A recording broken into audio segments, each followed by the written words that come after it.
ਚੰਦਰੀ ਲੂੰਬੜੀ। ਦੁਨੀਆ ਵਿੱਚ ਅਨੇਕਾਂ ਪ੍ਰਕਾਰ ਦੇ ਲੋਕਾਂ ਨਾਲ ਵਾਹ ਪੈਂਦਾ ਹੈ।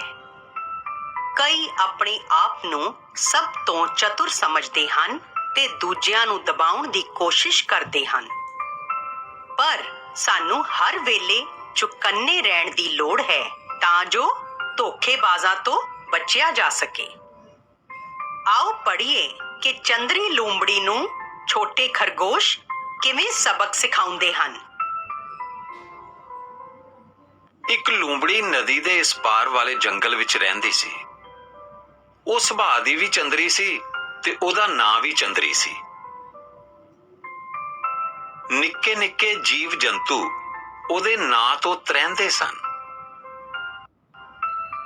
ਜਿਹੜਾ ਵੀ ਉਹਦੇ ਦਾਅ ਵਿੱਚ ਆ ਜਾਂਦਾ ਸੀ ਉਹ ਉਸੇ ਨੂੰ ਮਾਰ ਕੇ ਖਾ ਜਾਂਦੀ। ਉਹਦੇ ਮਨ ਵਿੱਚ ਕਿਸੇ ਜੀਵ ਪ੍ਰਤੀ ਕੋਈ ਤਰਸ ਨਹੀਂ ਸੀ। ਇੱਕ ਦਿਨ ਉਹ ਰਾਤ ਭਰ ਸ਼ਿਕਾਰ ਦੀ ਭਾਲ ਵਿੱਚ ਫਿਰਦੀ ਰਹੀ। ਸ਼ਿਕਾਰ ਹਰ ਵਾਰ ਉਹਦੇ ਕਾਬੂ ਵਿੱਚ ਆ ਕੇ ਨਿਕਲ ਜਾਂਦਾ ਰਿਹਾ।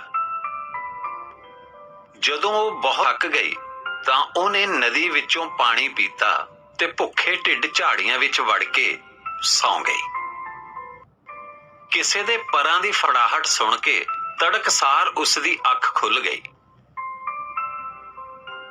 ਉਸਨੇ ਦੇਖਿਆ ਇੱਕ ਜੰਗਲੀ ਕੁੱਕੜ ਲਾਗਲੀ ਝਾੜੀ ਚੋਂ ਉਡਾਰੀ ਮਾਰ ਕੇ ਇੱਕ ਰੁੱਖ ਦੇ ਟਾਹਣ ਤੇ ਜਾ ਬੈਠਾ ਸੀ। ਕੁੱਕੜ ਦੇ ਨੀਲੇ ਪੀਲੇ ਤੇ ਲਾਲ ਖੰਭ ਪੌ ਫੁਟਾਲੇ ਦੇ ਚਾਨਣ ਵਿੱਚ ਚਮਕ ਰਹੇ ਸਨ। ਉਹਦੇ ਸਿਰ ਤੇ ਸੂਹੀ ਕਲਗੀ ਸੀ, ਪਰ ਚੰਦਰੀ ਲੂੰਬੜੀ ਨੂੰ ਕੁੱਕੜ ਦੀ ਸੁੰਦਰਤਾ ਨਾਲ ਕੋਈ ਮਤਲਬ ਨਹੀਂ ਸੀ। ਕੁੱਕੜ ਨੂੰ ਦੇਖਦੇ ਸਾਰ ਹੀ ਉਹਦੀ ਭੁੱਖ ਜਾਗ। ਉਹ ਕੁੱਕੜ ਨੂੰ ਛੇਤੀ ਤੋਂ ਛੇਤੀ ਖਾਣਾ ਚਾਹੁੰਦੀ ਸੀ।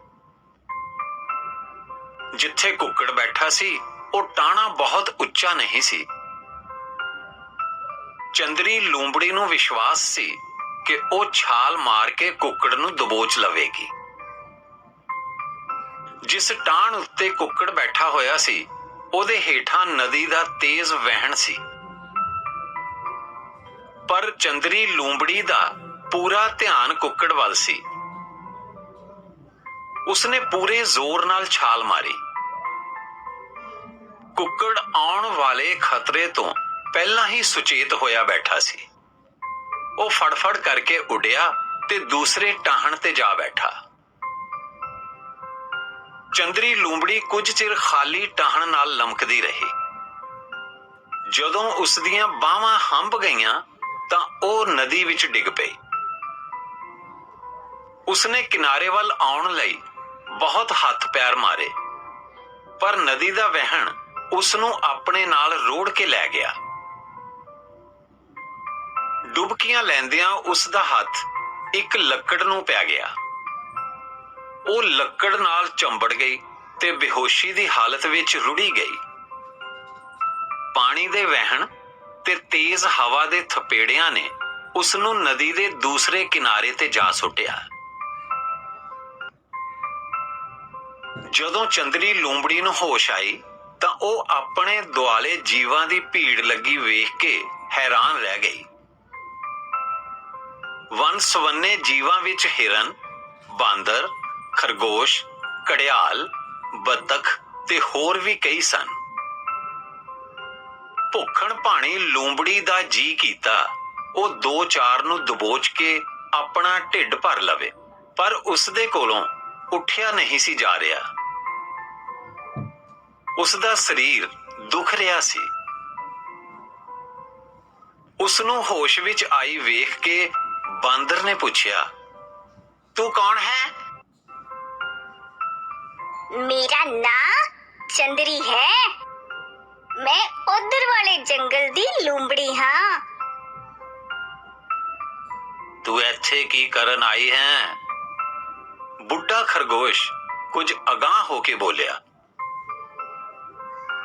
ਚੰਦਰੀ ਲੂੰਬੜੀ ਜੀਵਾਂ ਦੇ ਭੋਲੇਪਣ ਦਾ ਅੰਦਾਜ਼ਾ ਲਾ ਚੁੱਕੀ ਸੀ। ਉਸਨੇ ਆਪਣੀ ਨੀਤੀ ਮਿੱਥ ਲਈ।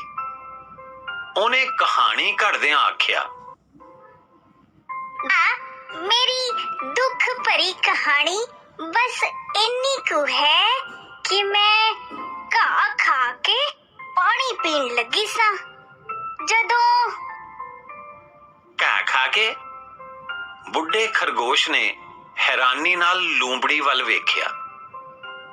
ਲੂੰਬੜੀ ਬੁੱਢੇ ਖਰਗੋਸ਼ ਵੱਲ ਵੇਖ ਕੇ ਥੋੜੀ ਦੇਰ ਲਈ ਝੇਂਪ ਗਈ, ਪਰੰਤੂ ਉਹ ਤਾਂ ਚੰਦਰੀ ਲੂੰਬੜੀ ਸੀ।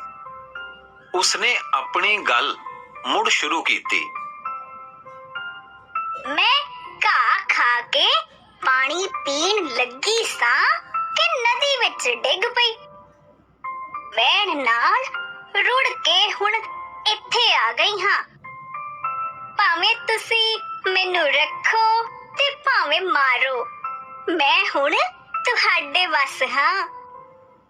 पर मैनू थोड़ा घाह जरूर दे दिओ, मैनू भुख लगी हुई है। ਜੀਵਾਂ ਦਾ ਮਨ ਪਸੀਜ ਗਿਆ। ਖਰਗੋਸ਼ਾਂ ਨੇ ਘਾਹ ਲਿਆ ਕੇ ਚੰਦਰੀ ਲੂੰਬੜੀ ਅੱਗੇ ਪਾ ਦਿੱਤਾ। ਲੂੰਬੜੀ ਵਿਖਾਵਾ ਕਰਦੀ ਹੋਈ ਘਾਹ ਦੀਆਂ ਤਿੜਾਂ ਚਿੱਥਣ ਲੱਗ ਪਈ। ਜੀਵ ਇੱਕ ਇੱਕ ਕਰਕੇ ਜਾਣੇ ਸ਼ੁਰੂ ਹੋ ਗਏ। ਬੁੱਢਾ ਖਰਗੋਸ਼ ਗੰਭੀਰ ਸੋਚ ਵਿੱਚ ਡੁੱਬਾ ਹੋਇਆ ਸੀ। ਉਹ ਉੱਥੇ ਹੀ ਬੈਠਾ ਰਿਹਾ ਤੇ ਫਿਰ ਬੋਲਿਆ, उधर वाले जंगल तो जेड़ा भी आया है साडे लई मुसीबत ही लेके आया है। उत्थे चंगे जानवर नहीं रहंदे। तू घाह खा के वापस चली जावी।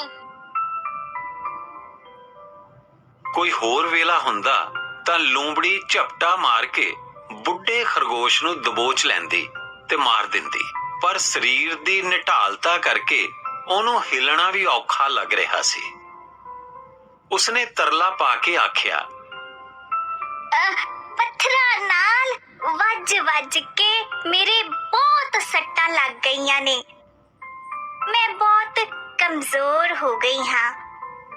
ਮੈਨੂੰ ਕੁਝ ਦਿਨ ਇੱਥੇ ਰਹਿ ਲੈਣ ਦਿਓ। ਠੀਕ ਹੋਣ ਪਿੱਛੋਂ ਮੈਂ ਆਪੇ ਚਲੀ ਜਾਵਾਂਗੀ। ਚੰਦਰੀ ਲੂੰਬੜੀ ਦੀ ਗੱਲ ਮੰਨ ਕੇ ਬੁੱਢਾ ਖਰਗੋਸ਼ ਵੀ ਚਲਿਆ ਗਿਆ।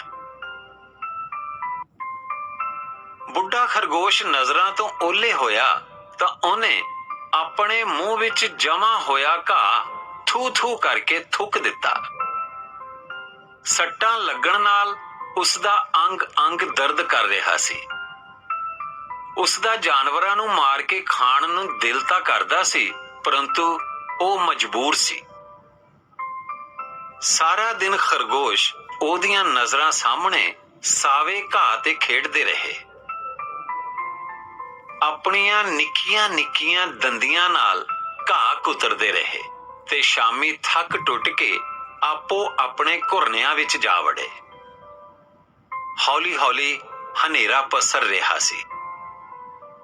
ਉਸ ਵੇਲੇ ਇੱਕ ਖਰਗੋਸ਼ ਘੁਰਨੇ ਵੱਲ ਪਰਤ ਰਿਹਾ ਸੀ। ਉਸਨੂੰ ਚੰਦਰੀ ਲੂੰਬੜੀ ਬਾਰੇ ਕੁਝ ਪਤਾ ਨਹੀਂ ਸੀ। ਉਸਨੇ ਉਤਸੁਕਤਾ ਨਾਲ ਲੂੰਬੜੀ ਵੱਲ ਵੇਖਿਆ ਤੇ ਹੌਲੀ ਹੌਲੀ ਉਹਦੇ ਕੋਲ ਚਲਾ ਗਿਆ। ਲੂੰਬੜੀ ਮੁਸਕਰਾਈ ਤਾਂ ਉਹਦੀ ਝਿਜਕ ਜਾਂਦੀ ਰਹੀ। ਚੰਦਰੀ ਲੂੰਬੜੀ ਨੇ ਇੱਕ ਵਾਰ ਚੁਫੇਰੇ ਵੇਖਿਆ ਤੇ ਫਿਰ ਖਰਗੋਸ਼ ਨੂੰ ਪੰਜਿਆਂ ਵਿੱਚ ਦਬੋਚ ਲਿਆ। ਸਵੇਰ ਤੱਕ ਲੂੰਬੜੀ ਦੇ ਸਰੀਰ ਵਿੱਚ ਤਾਕਤ ਪਰਤ ਆਈ। ਹੁਣ ਉਹਦਾ ਢਿੱਡ ਵੀ ਖਾਲੀ ਨਹੀਂ ਸੀ। ਉਸਨੇ ਉੱਠ ਕੇ ਆਕੜ ਭੰਨੀ ਤੇ ਜੰਗਲ ਵੱਲ ਤੁਰ ਪਈ। ਹੁਣ ਉਹ ਹਰ ਰੋਜ਼ ਇੱਕ ਖਰਗੋਸ਼ ਨੂੰ ਪੰਜਿਆਂ ਵਿੱਚ ਦਬੋਚਦੀ। ਖਰਗੋਸ਼ਾਂ ਵਿੱਚ ਇੱਕ ਸਹਿਮ ਜਿਹਾ ਛਾ ਗਿਆ। ਕੁਝ ਦਿਨਾਂ ਤੋਂ ਖਰਗੋਸ਼ ਇੱਕ ਇੱਕ ਕਰਕੇ ਗੁੰਮ ਹੋ ਰਹੇ ਸਨ। ਜੰਗਲ ਵਿੱਚ ਗਿਆ ਕੱਲਾ ਕਾਰਾ ਖਰਗੋਸ਼ ਕਦੀ ਵੀ ਪਰਤ ਕੇ ਘਰ ਨਹੀਂ ਸੀ ਆਉਂਦਾ। ਖਰਗੋਸ਼ ਹੈਰਾਨ ਸਨ ਕਿ ਇਹ ਕੀ ਹੋ ਰਿਹਾ ਹੈ। ਚੰਦਰੀ ਲੂੰਬੜੀ ਦਿਨ ਵੇਲੇ ਅਲੂਏ ਖਰਗੋਸ਼ਾਂ ਨਾਲ ਖੂਬ ਖੇਡਦੀ। ਉਹਨਾਂ ਨੂੰ ਹਰ ਹੀਲੇ ਹਸਾਉਣ ਦੀ ਕੋਸ਼ਿਸ਼ ਕਰਦੀ ਰਹਿੰਦੀ। ਉਹਨਾਂ ਨਾਲ ਬਹਿ ਕੇ ਉਹ ਘਾਹ ਖਾਣ ਦਾ ਵਿਖਾਵਾ ਵੀ ਕਰਦੀ। ਇਸ ਤਰ੍ਹਾਂ ਉਸ ਉੱਤੇ ਕੋਈ ਸ਼ੱਕ ਨਹੀਂ ਸੀ ਕਰਦਾ। ਸਥਿਤੀ ਦਿਨ ਬ ਦਿਨ ਭਿਆਨਕ ਹੋ ਰਹੀ ਸੀ। ਜੰਗਲ ਵਿੱਚ ਥਾਂ ਥਾਂ ਖਰਗੋਸ਼ਾਂ ਦੀਆਂ ਖਾਧੀਆਂ ਹੋਈਆਂ ਹੱਡੀਆਂ ਦਿਸਣ ਲੱਗ ਪਈਆਂ ਸਨ। ਅਨੇਕਾਂ ਘੁਰਨੇ ਖਾਲੀ ਹੋ ਗਏ ਸਨ, ਪਰ ਖਰਗੋਸ਼ਾਂ ਨੂੰ ਹਾਲੇ ਵੀ ਦੁਸ਼ਮਣ ਦੀ ਕੋਈ ਪਛਾਣ ਨਹੀਂ ਸੀ ਹੋ ਰਹੀ। ਖਰਗੋਸ਼ ਬਹੁਤ ਭੋਲੇ ਸਨ। ਦਿਨ ਵੇਲੇ ਆਪਣੀ ਮੁਸੀਬਤ ਭੁੱਲ ਜਾਂਦੇ ਸਨ ਤੇ ਰਾਤ ਵੇਲੇ ਖਤਰਿਆਂ ਵਿੱਚ ਘਿਰ ਜਾਂਦੇ ਸਨ। ਇੱਕ ਦਿਨ ਭੋਲੂ, ਡੱਬਾ, ਪੀਲਾ, ਛੋਟੂ ਤੇ ਹੋਰ ਕਈ ਖਰਗੋਸ਼ ਖੇਡਦੇ ਖੇਡਦੇ ਦੂਰ ਨਿਕਲ ਗਏ। ਵਾਪਸ ਆਉਂਦਿਆਂ ਗੂੜਾ ਹਨੇਰਾ ਫੈਲ ਗਿਆ। ਰਾਹ ਵਿੱਚ ਉਹਨਾਂ ਇੱਕ ਭਿਆਨਕ ਦ੍ਰਿਸ਼ ਵੇਖਿਆ। ਉਹ ਠਠੰਬਰ ਕੇ ਖਲੋ ਗਏ। ਚੰਦਰੀ ਲੂੰਬੜੀ ਕਿਸੇ ਇਕੱਲੇ ਖਰਗੋਸ਼ ਦੀ ਤਾਕ ਵਿੱਚ ਬੈਠੀ ਹੋਈ ਸੀ। ਉਸਨੇ ਇੱਕ ਖਰਗੋਸ਼ ਤੇ ਝਪਟਾ ਮਾਰਿਆ ਤੇ ਉਸਦੀ ਚੀਰ ਫਾੜ ਕਰਨ ਲੱਗ ਪਈ। ਖਰਗੋਸ਼ਾਂ ਦੇ ਗੁੰਮ ਹੋਣ ਦਾ ਭੇਦ ਇੱਕਦਮ ਖੁੱਲ ਗਿਆ। ਉਹ ਇੰਨੇ ਰੋਹ ਵਿੱਚ ਆ ਗਏ ਕਿ ਉਹਨਾਂ ਨੂੰ ਆਪਣੇ ਖਰਗੋਸ਼ ਹੋਣ ਦਾ ਚੇਤਾ ਹੀ ਨਾ ਰਿਹਾ। ਉਹ ਸਾਰੇ ਟੁੱਟ ਕੇ ਲੂੰਬੜੀ ਨੂੰ ਪੈ ਗਏ। ਉਹਨਾਂ ਆਪਣੀਆਂ ਨਿੱਕੀਆਂ ਨਿੱਕੀਆਂ ਦੰਦੀਆਂ ਨਾਲ ਚੰਦਰੀ ਲੂੰਬੜੀ ਨੂੰ ਕੋਹ ਸੁੱਟਿਆ। ਲੂੰਬੜੀ ਦੇ ਮਰਨ ਦੀ ਖਬਰ ਜੰਗਲ ਵਿੱਚ ਫੈਲ ਗਈ। ਜੀਵ ਹੁਮ ਹੁਮਾ ਕੇ ਖਰਗੋਸ਼ਾਂ ਦੇ ਡੇਰੇ ਤੇ ਇਕੱਠੇ ਹੋ ਗਏ। ਭੋਲੂ, ਡੱਬਾ, ਪੀਲਾ, ਛੋਟੂ ਤੇ ਹੋਰ ਕਈ ਖਰਗੋਸ਼ ਆਪਣੇ ਬਾਬੇ ਦੀ ਬੁੱਕਲ ਦੇ ਨਿੱਘ ਵਿੱਚ ਬੈਠੇ ਹੋਏ ਸਨ। ਸਾਰਿਆਂ ਜੀਵਾਂ ਨੇ ਬਹੁਤ ਦਿਨਾਂ ਪਿੱਛੋਂ ਬੁੱਢੇ ਖਰਗੋਸ਼ ਦੇ ਚਿਹਰੇ ਤੇ ਖੁਸ਼ੀ ਦੀ ਚਮਕ ਵੇਖੀ। ਇਹੋ ਖੁਸ਼ੀ ਸਾਰਿਆਂ ਜੀਵਾਂ ਦੇ ਮਨ ਵਿੱਚ ਸੀ। ਕਿਸੇ ਵੀ ਜੰਗਲ ਦੇ ਇਤਿਹਾਸ ਵਿੱਚ ਸ਼ਾਇਦ ਇਹ ਪਹਿਲੀ ਵਾਰ ਹੀ ਹੋਇਆ ਸੀ ਕਿ ਖਰਗੋਸ਼ਾਂ ਹੱਥੋਂ ਲੂੰਬੜੀ ਮਾਰੀ ਗਈ ਹੋਵੇ। ਬੁੱਢੇ ਖਰਗੋਸ਼ ਨੇ ਆਖਿਆ, ਇਹ ਖਰਗੋਸ਼ਾਂ ਦੀ ਤਾਕਤ ਨਹੀਂ, ਏਕੇ ਦੀ ਤਾਕਤ ਹੈ। ਖਰਗੋਸ਼ ਚਾਹੁਣ ਤਾਂ ਏਕੇ ਦੀ ਤਾਕਤ ਨਾਲ ਸ਼ੇਰ ਨੂੰ ਵੀ ਮਾਰ ਸਕਦੇ ਹਨ। ਔਖੇ ਸ਼ਬਦਾਂ ਦੇ ਅਰਥ। ਪਾਰ, ਦੂਜੇ ਪਾਸੇ। ਤ੍ਰਹਿੰਦੇ, ਡਰਦੇ। ਦਾ, ਮੌਕਾ। ਕਾਬੂ ਕਰਨਾ, ਫੜਨਾ। ਤੜਕਸਾਰ, ਸਵੇਰੇ।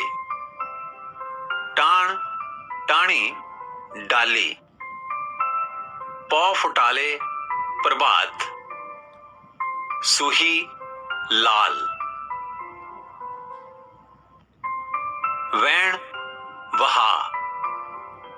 ਸੁਚੇਤ, ਚੁਕੰਨਾ। ਡੁਬਕੀਆਂ, ਉੱਪਰ ਥੱਲੇ ਹੋਣਾ। ਵੰਨ ਸਵੰਨੇ, ਕਈ ਕਿਸਮ ਦੇ। ਅਗਾਂਹ, ਅੱਗੇ। ਭੋਲਾਪਣ, ਮਾਸੂਮਪੁਣਾ। ਘੜਦਿਆਂ, ਬਣਾਉਂਦਿਆਂ। ਝੇਪ ਜਾਣਾ, ਸ਼ਰਮਾਉਣਾ। ਪਸੀਜਣਾ, ਤਰਸ ਆਉਣਾ। ਤਿੜਾਂ, ਕਰੁੰਬਲਾਂ। ਗੰਭੀਰ, ਡੂੰਗੀ। ਜਨੌਰ, ਜਾਨਵਰ। ਦਬੋਚਣਾ, ਕਸਣਾ। ਨਿਢਾਲ, ਬੇਜਾਨ। ਘੁਰਨਾ, ਖੁੱਡ। ਪਰਤਣਾ, ਵਾਪਸ ਆਉਣਾ। उत्सुकता, बेसब्री, सहम, डर, अलुएं, नाजुक, हीला, तरीका, मुसीबत, मुश्किल, ठठंबरना, डरना।